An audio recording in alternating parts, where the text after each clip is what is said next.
बिस्मिल्लाहिर्रहमानिर्रहीम, अस्सलाम वालेकुम। प्रोग्राम कहते हैं खुश आमदेद। नाज़िन, मुल्क की जो मौजूदा सूरत हाल है और जिस तरह से वो बेजानिब गामजन है वो काबिल सत्ताइश है। और ऑफ कोर्स इसका जो सारा क्रेडिट जा रहा है वो हमारी मौजूदा वफाकी मखलूत हुकूमत को जा रहा है। और उससे कबल हमने देखा था कि जब PDM की हुकूमत थी तो उस वक्त भी हमने देखा था कि तमाम एफर्ट्स उस वक्त से शुरू हो चुकी थी। SIFC को ले लें या फिर आप जो इकॉनमी डिप्लोमेसी है उसको ले लें। इस वक्त प्राइम मिनिस्टर साहब शहबाज शरीफ निहायत अहम दौरे पर 5 रोज़ा दौरे पर चीन में मौजूद हैं और यकीनन ये दौरा इंतहाई अहमियत का हामिल भी है। लेकिन इस वक्त जो आज इम्पॉर्टेंट बात है जिसे हम डिस्कस करने जा रहे हैं वो ये है कि चीन के शहर शेंजन में पाकिस्तान चाइना बिजनेस कॉन्फ्रेंस से प्राइम मिनिस्टर साहब ने खिताब किया, जो अभी आपने मुलाहिजा किया। उन्होंने कहा कि बिजनेस कॉन्फ्रेंस एक बेहतरीन कोशिश है, चीन हमारा सबसे बेहतरीन दोस्त है और कम वक्त में इस इवेंट के इनेकाद पर यकीनन खराज तहसीन के मुस्तहिक भी हैं। उन्होंने कहा कि दुनिया को चीन की तरक्की से सीखना चाहिए जो कि दुनिया की अब दूसरी बड़ी मईशत बनती जा रही है।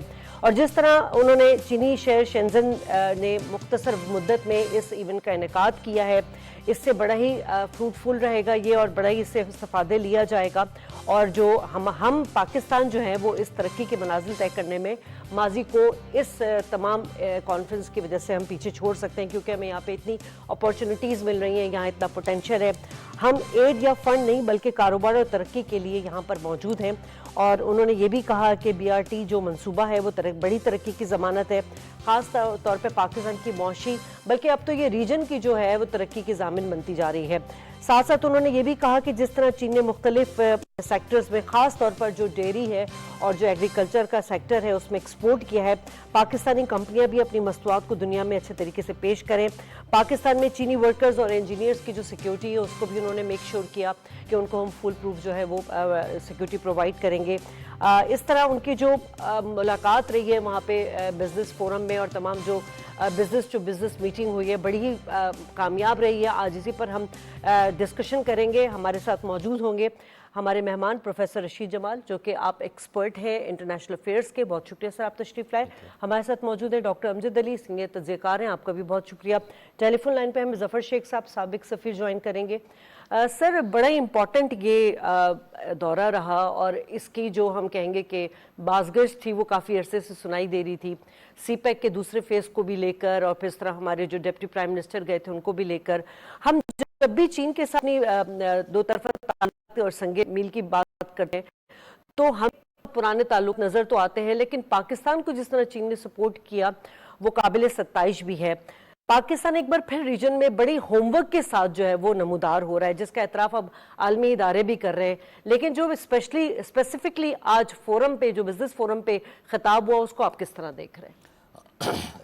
बहुत शुक्रिया आपका इनवाइट करने का। देखिए, शहबाज शरीफ साहब का अगर हम माजी देखते हैं, जब वो पंजाब के वज़ीर आला थे तो उस वक्त CPEC लॉन्च हुआ था, तो आप उनकी उस वक्त की कारकर्दगी देखें कि उस वक्त उन्होंने जो है CPEC को किस तरह लेके चले थे और किस तरह उन्होंने उसको कामयाब किया था।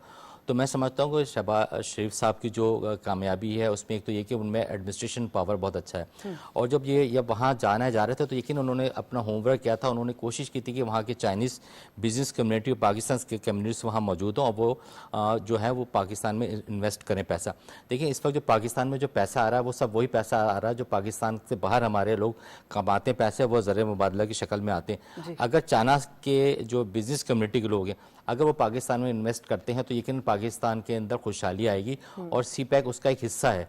मैं समझता हूँ कि जो आज शहबाज शरीफ साहब ने स्पीच की और जो बातें की हैं वो मैं समझता हूँ कि चाइना के जो बिज़नेस कम्युनिटी के दिल पे भी लगी है और वो मैं समझता हूँ कि आने वाले वक्त में महीनों के अंदर अंदर वो बहुत बड़ी तादाद में आप देखेंगे कि चंद माह के अंदर उनके इन्वेस्ट यहाँ पाकिस्तान में नज़र आएगी। जो आपने अपने इंट्रो में एक बात की थी मैं उसको थोड़ा जिक्र करता चलूँ कि देखिए, चाइना के यहाँ जो अभी लास्ट दहशतगर्दी में लोग मारे गए हैं, चाइना चाहता तो अपना सब चीज़ों को रोल बैक करके जा सकता था। अगर इस पाकिस्तान के अंदर यूरोप की किसी शहरी का या अमेरिका किसी शहरी का कत्ल होता तो वो पाकिस्तान पर बहुत ज़्यादा दबाव होता, लेकिन चाइना ने इस जख्म को बड़ी तहम्मुल से बर्दाश्त किया और उन्होंने CPEC पे और पाकिस्तान के रिलेशन पे कहीं भी हुर्फ नहीं आने दिया। उन्होंने ये भी कहा, स्टेटमेंट दिया कि जी ये मुश्तरका दुश्मन है जो CPEC को सबोताश कर रहे हैं। ये वो समझते हैं कि पाकिस्तान जो चाइनीज मारे गए हैं वो सिर्फ चाइना का नुकसान नहीं, वो बेसिकली पाकिस्तान चाइना की जो हमारी दोस्ती उसको कमज़ोर करना चाहते थे।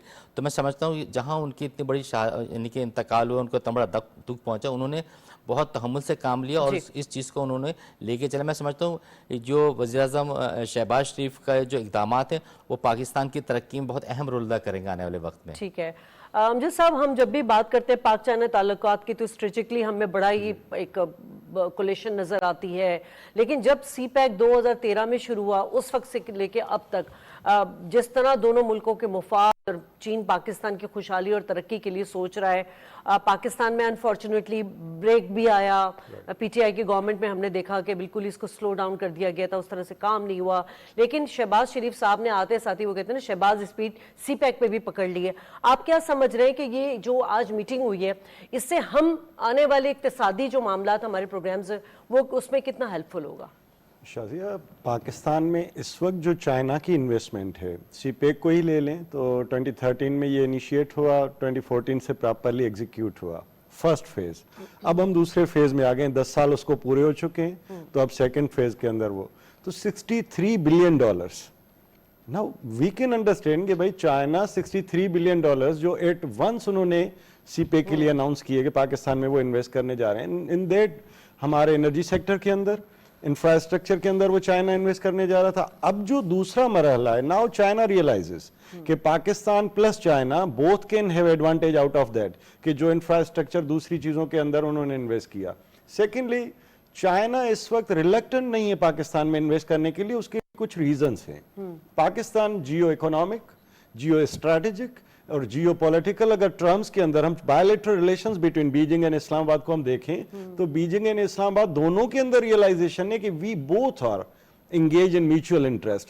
So पाकिस्तान चाइना के लिए अपॉर्चुनिटी है, वेंटिलेटर है, सीपेक के through China will be connected with rest of world states. और ये कनेक्टिविटी की जो पॉलिसी है, the vision of president Xi Jinping, अगर हम प्रेसिडेंट शी की बात करते हैं तो ही रियलाइजेस प्रॉपरली कि पाकिस्तान का जो ट्रैक है that can be the best route for Chinese exports, plus Pakistan की reciprocal जो advantage है, once Chinese goods they are going to be exported to rest of world state, definitely Pakistan will be the beneficiary, because सबसे पहले तो हमारे market के अंदर they are realizing कि हम 24 करोड़ लोग in Pakistan, this is a big market, one of the biggest market I should say rather. So Pakistan एक खुद मार्केट है और उसके अलावा पाकिस्तान दुनिया के मार्केट्स को चाइना के लिए एक अपॉर्चुनिटी को कनेक्ट करने के लिए रास्ता दे रहा है। So both the ways Pakistan की इकोनॉमी के लिए चाइना फेवरेबल है, और चाइना की एक जो अच्छी चीज पाकिस्तान के लिए है कि Pakistan China relations always they are peaceful. We have never witness, हमारा 1960s वाला मामला देख लें, अयूब खान, प्रेसिडेंट अयूब खान के राह में हम बॉर्डर डिस्प्यूट पीसफुली रिजॉल्व किया। नो नहीं, जैसे सर ने बात की कि China is not going in aggressive policy, उनकी मिलिटरिस्टिक जो अप्रोच है that is just toward some regional जो उनके इश्यूज हैं वहां तक, बाकी जो रेस्ट ऑफ वर्ल्ड स्टेट्स के अंदर उनकी इन्वॉल्वमेंट है दैट इज पीसफुल। और डिप्लोमेसी यहाँ पे जो आपने बात की, आई वुड सेकंड यू कि पाकिस्तान की डिप्लोमेसी की अब सक्सेस हम देख रहे हैं। जो हम बातें सुनते आ रहे थे कि पाकिस्तान की फॉरेन पॉलिसी के अंदर एक कंटिन्यूटी की जरूरत है, पाकिस्तान की डिप्लोमेसी के लिए स्टेबिलिटी की जरूरत है, अब वो चीजें रिफ्लेक्ट हो रही हैं कि now the government is on serious note, हम काम कर रहे हैं। एंड आई सिंपली से कि आपने बात की कि लास्ट गवर्नमेंट के अंदर काम नहीं हुआ, actually the main challenge was the corona virus. वो कोरोना के डेज में हमारा पूरा का पूरा काम रुक गया, और that was not just Pakistan and China का बायलैटरल ट्रेड, पर दुनिया के ट्रेड के अंदर एक जो है ब्रेक आया। और उसके बाद अब पाकिस्तान की इकोनॉमी को बूस्ट करने के लिए जो हमारे worst crisis of economy, China is the best option. ठीक है रशीद साहब, इस खिताब में प्राइम मिनिस्टर साहब ने ये भी बात की कि यकीनन चीनी सदर का जो विजन है उनका और जो उनकी अंतक कोशिश है, मेहनत है, इतने कम अरसे में, यानी डिकेड में हमने देखा कि चाइना कहाँ से कहाँ पहुँच गया है। अब बात वही आ जाती है कि हमारे जो प्राइम मिनिस्टर शहबाज शरीफ साहब हैं वो भी उसी पैटर्न पर चल रहे हैं। कितनी कम मुद्दत में उन्होंने जितने अच्छे इकदाम किए, ऑल्दो कि ये हम 2 साल से कोशिशें तो देख रहे हैं। जब पहले प्राइम मिनिस्टर थे शहबाज शरीफ साहब, उस वक्त SIFC का प्लेटफॉर्म बना, वन विंडो अम्ब्रेला जो है उसमें बहुत सारे मामलात को ठीक किया गया कि पाकिस्तान इस वक्त जो है वो सरमायाकारी के लिए अरबों रुपए की सरमायाकारी के लिए आइडियल मुल्क बनता जा रहा है। साथ साथ फिर दूसरे जो कैटरिंग चीज़ों को करने के बाद हमने देखा कि इन्फ्लेशन जो है हमारी 1 साल में 38 से 11% तक आ गई है। तो ये तमाम चीज़ें जो है ये एक कोशिश, संजीदगी, ये तमाम चीज़ें इसी का हमें शाखसाना नज़र आ रहा है। और आप क्या समझ रहे हैं कि अब ये जो सीपेक का फेज 2 होगा इससे और क्या हमें फ़ायदे हो सकते हैं? देखें शहबाज शरीफ के अंदर जहाँ मैंने कहा एडमिनिस्ट्रेशन बहुत अच्छा है, पावर और अच्छा सर टीम का भी होना बहुत जरूरी होता अच्छा, है। उसके साथ उनका देखिए रिलेशनशिप बहुत अच्छी है, चाइना के साथ बहुत अच्छी रिलेशनशिप है। इसी तरह आपने देखा कि सऊदी अरब के साथ उनका बहुत अच्छा रिलेशनशिप, इसी तरह तुर्की के साथ। अच्छा, जब आप इन कंट्रीज के साथ आपकी रिलेशनशिप अच्छी है तो, और फिर आपने देखा जब हमारा लास्ट टाइम जब ये केयर टेकर हमारे वजीर आला थे, तो IMF के साथ उन्होंने बहुत अच्छी डील की और उसको वजीर आजम साहब ने उसको बहुत अच्छी डील की और उसको उन्होंने जो है वो उसको इस स्टेज पे लिया है कि IMF ने जो हमारे बहुत सी चीज़ें रुकी हुई थी उसको उन्होंने प्रॉपरली वो फंड हमारे जारी कर दिए।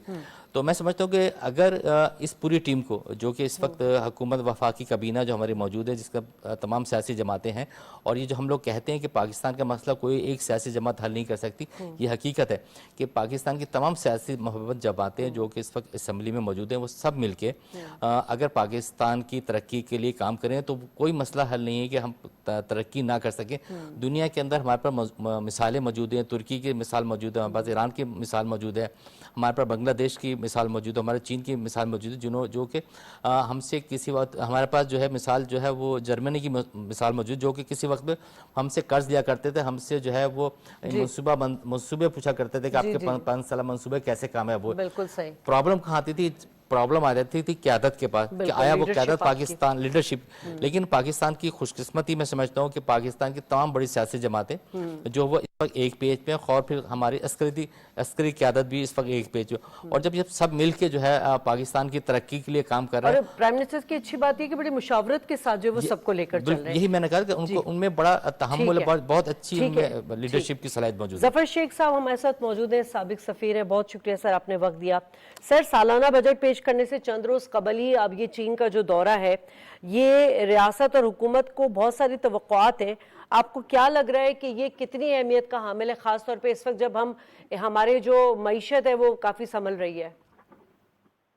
देखिए, जब चीन की बात आती है तो हमारे लिए बहुत इम्पोर्टेंट ये चीज हो जाती है। हमारे डिप्लोमेसी में, हम फॉरेन ऑफिस में जितना अर्सा मैंने गुजारा है, सारे ममालिक जितने भी हैं, अमेरिकन को हम अपनी जगह पे जरूर रखते हैं, बट जब सनती या दूसरी इकोनॉमिक डेवलपमेंट हो या जब सीपेक से सिलसिला शुरू हुआ है, तो चीन हमेशा हमेशा हमारे जो भी पॉलिसीज के लिहाज से सबसे ऊपर रहा है। हम हमेशा जब भी वो चीन के दौरे जितने हुए, जितने MOU साइन हुए, जो भी हमारे लीडर्स हैं, हमेशा बड़े अच्छे विजिट्स किए हैं उन्होंने, बहुत एग्रीमेंट्स हुए हैं। और सीपेक में आपने देखा होगा और हम भी देख रहे हैं कि उसकी वजह से बिलियंस ऑफ डॉलर्स जो है चाइना ने इन्वेस्टमेंट की है, यहाँ वो अदर को एक्टिवेट किया है, सारी चीजें हुई हैं। जो नेचुरली सीपेक था वो बहुत सी मुल्कों की आंख में था कि ये चीज नहीं होनी चाहिए, और उसमें जो है अपना इंडिया ने बहुत रोड़े अटकाए और अटका रहा है अभी भी। तो बहन कहने की बात यह है कि चाइना पाकिस्तान अभी भी जो भी दौरे हो रहे हैं पाकिस्तान के वहां हुए हैं, और अभी जो हमारे वजीर आजम साहब का जो दौरा है, माशाल्लाह बहुत ही इंशाल्लाह इनके अच्छे रिजल्ट दिखेंगे। और हमेशा जब भी हमारे लीडर्स वहां गए हैं तो चाइना ने बड़ा अच्छा रेस्पॉन्ड किया है। वो और बात थी कि कुछ पॉलिटिकली जो हमारे जो गवर्नमेंट की चेंजेस होती हैं उसमें कुछ ऊंच नीच होती रहती है, मगर फिर भी अब हमारे जो अभी जो प्राइम मिनिस्टर साहब हैं, उन्होंने जो पुराने भी थोड़े उनके तस्वार थे उनको खत्म करने की कोशिश की है। खास करके सिक्योरिटी जो है चाइनीज की, आपको मैं डिटेल में नहीं जाऊंगा, कई जगह ऐसी हुई हैं तो उनको सिक्योरिटी का मसला हुआ है और चाइनीज डेथ्स हुई है काफी। हजारों चाइनीज हमारे यहाँ काम कर रहे हैं, तो वो सबसे पहले हमारे प्राइम मिनिस्टर साहब ने अश्योर किया उनको कि इंशाल्लाह फुल प्रूफ सिक्योरिटी दी जाएगी। और ये जो दूसरा फेज अभी शुरू हुआ है उसमें बड़े बड़े मंसूबे जो हैं उसमें शुरू हुए हैं। शेंटन गए हैं तो वहाँ और जफर साहब, वो जो लास्ट दहशतगर्दी का वाकया हुआ था वो तो सारे दहशतगर्द पकड़े भी जा चुके हैं। बिल्कुल पकड़े जा चुके हैं, मगर देखें इससे पहले भी जितनी चीजें हुई हैं और काफी उसमें चाइनीज की डेथ हुई है बहुत जगहों पे। वो सारी जगहों का तो मैं जिक्र नहीं करूंगा, मगर सबको पता है कि ये कौन करा रहा है। ये सारी चीजें जो हैं, और मैं सच बात बताऊं, मेरा तजुर्बा ये है, मैं खुल के बात करूंगा तो उसमें रॉ इन्वॉल्व है। इसमें रॉ के एजेंट्स ने भी खुल के ये कहा है। कलभूषण जब पकड़ा गया था तो उसने सारी चीजें यही बताई थी। अब अफगानिस्तान भी, मुझे अनफॉर्चुनेटली कहना पड़ रहा है कि वो भी इंडिया का साथ दे रहा है। तो ये चीजें जो टेररिस्ट एक्टिविटी है वो हमारे इकोनॉमिक डेवलपमेंट के आगे आती है। और पिछले दौर में 18 से लेके कोई 1-2 साल और 3 जो भी था, उस दौर में चाइना का जो सीपेक का प्रोग्राम था वो कुछ पीछे चला गया था। वो क्यों गया था उस पर मैं तबसरा नहीं कर सकता था, मगर अभी जो हमारी हुकूमत आई है, ये बिल्कुल दिलो जान से पूरी कोशिश कर रही है कि वो सारे तहफ़्फ़ुज़ात उनके खत्म किए जाएं, और उसमें काफी कामयाबी हुई भी है। हमारे प्राइम मिनिस्टर साहब दूसरा तीसरा दौरा वहां कर रहे हैं और अच्छे वज़रा भी वहां चले गए हैं, और एनर्जी के सेक्टर, एग्रीकल्चर सेक्टर, ML1 पे, दूसरों पे बहुत से ऐसे जो हमारे जो प्रोजेक्ट्स हैं उन पे पूरी पूरी बात अच्छा हुई सर, है। अगर हम थोड़ा इसको जियो पॉलिटिक्स के तनाजुर में देखें इस दौरे को, तो आप कैसे समझते हैं? क्योंकि अभी गुज़िश्ता रोज़ ही मोदी जो के नारे लगा रहे थे मोदी सरकार के, अब की बार 400 बार, और 272 नशिस्तें भी नहीं ले सके, तो ये तमाम जो है ये किस तरह इस दौरे को देख रहे होंगे? देखें, चाहे जो इंडिया जो बहुत एक्सपेक्ट कर रहा था बीजेपी कि हमारी 400 भी हम क्रॉस कर जाएंगे, ये बहुत बड़ा धचका लगा है उनको, बीजेपी को। और मेरा ख्याल है कि वो खैर लीडर ऑफ द पार्टी तो हैं, जो कोलिशन पार्टनर, सब तो सारा कोलिशन पार्टनर्स पे जाके बात पड़ी है कि वेदर वो प्राइम मिनिस्टर बन रहे हैं या नहीं बन रहे हैं। पर मेरे ख्याल से अगर वो प्राइम मिनिस्टर बनेंगे भी तो बहुत उनका गिरा हुआ है, वो रेस्पॉन्स उनको मिलेगा नहीं, वो रहमो करम पे होंगे। कोलिशन पार्टनर्स जो है वो इतने आसान नहीं है। उस इलेक्शन में मैं डिटेल्स में नहीं जा रहा हूँ, मगर इस दफा जब आप देखें उनको, सारी दुनिया को, जहाँ इंडिया में जो लोग रहते हैं, उन्होंने ये बिल्कुल सबूत दिया है कि ये जो एक्सट्रीमिस्ट पॉलिसीज हैं, ये सारी हिंदुत्व, RSS, सारी चीजें जो उन्होंने की, मुसलमानों के ऊपर सारी चीजें हुई, दूसरी माइनॉरिटीज के ऊपर जो जुल्म हुए, मोदी का टाइम खत्म हो चुका है। मोदी अगर बना भी तो बड़ा कमजोर किस्म का प्राइम मिनिस्टर होगा। सही बात है, ये तो खुद भारतीय जनता ने उनको रिजेक्ट कर दिया है मोदी को। बहुत शुक्रिया जफर शेख साहब, आपने वक्त दिया। अमजद साहब, अब अगर हम यही बात करें, क्योंकि प्राइम मिनिस्टर साहब ने कहा था कि जब B2B से खिताब किया था तो उन्होंने इसे तारीखी लम्हा करार दिया था, और यही कहा था कि जितने भी हमारे पाक चीन मुश्तरका मंसूबे हैं, क्योंकि अब तो फेज़ 2 शुरू हो चुका है, उसके इस्तेहकाम के लिए बड़ी ज़रूरी है कि हम चीनी वर्कर्स को और इंजीनियर्स को फुल प्रूफ सिक्योरिटी प्रोवाइड करें। सिर्फ यही नहीं, बल्कि SIFC के तहत जितनी भी सरमायाकारी पाकिस्तान में आ रही है, ये मुल्क दुश्मन अनासर को एक आंख भी नहीं भाएगी, खासतौर पे भारत को। तो ये तमाम चीज़ें लेके कितना बड़ा चैलेंज होगा? एक्चुअली पाकिस्तान के अंदर जो सिक्योरिटी के चैलेंजेस हैं, वी कैन टैकल देम। अब वहाँ पे मसला कहाँ पे आ रहा है? अगर हम पाक आर्मी की बात करते हैं, पाकिस्तान के पॉलिटिशियंस की बात करते हैं, they must be on one page with respect to security of international investment. अब इंटरनेशनल इन्वेस्टमेंट वहीं पे आती है जहां पे उनकी फिजिबिलिटी जो होती है with respect to security intake हो। चाइना को नहीं, लेकिन दुनिया की तमाम अब सऊदी अरब की इन्वेस्टमेंट आ रही, ईरान की इन्वेस्टमेंट हमारे पास आएगी $10 बिलियन, उन्होंने किए $10 बिलियन, दुबई की इन्वेस्टमेंट आ रही। So now we need to realize कि जहां से हमें पॉजिटिव रेस्पॉन्स मिल रहा है, चाइना इज ऑन टॉप, क्योंकि सबसे ज्यादा जो इन्वेस्टमेंट पाकिस्तान में फ्लो करेगी वो चाइनीज होगी। तो वी नीड टू रियलाइज कि उनकी सिक्योरिटी के मामला जो हैं कहीं से भी ब्रीच होती है।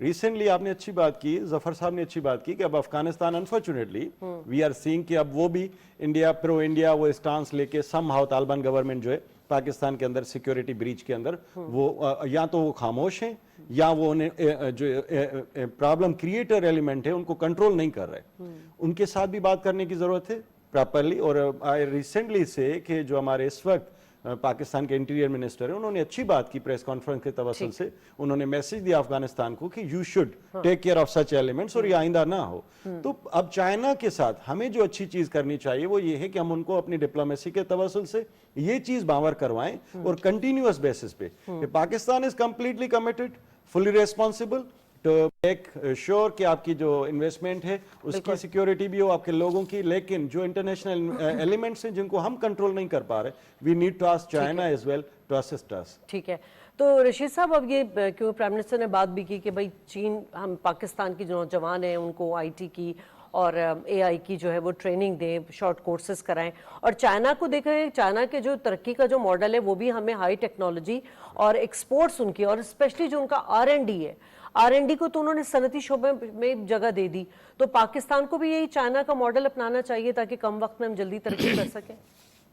देखिए, जो अभी शहबाज शरीफ का जो दौरा है, मैं समझता हूँ उसके अंदर बहुत सी चीज़ें तय होंगी, और हमारा जो तरक्की का जो मैप है ना, जो रास्ता है, वो मैं समझता हूँ इस दौरे के बाद हमें एक नया राह मिलेगी। और जिस तरह आपने कहा कि IT है, ज़राअत है, टेक्नोलॉजी, हमें वहाँ से जो है चाइना से मिलेगी। और चाइना ने जिस तरह कहा है ना कि हम तकरीबन 2 लाख नौजवानों को ट्रेनिंग देंगे, यकीनन वो देंगे, यकीन आने वाला वक्त भी यही है। देखिए, माजी के अंदर जब भी हमारा CPEC शुरू हुआ था, तकरीबन 46,000 जो है वो जॉबें क्रिएट हुई थी और जॉबें मिली थी नौजवानों को।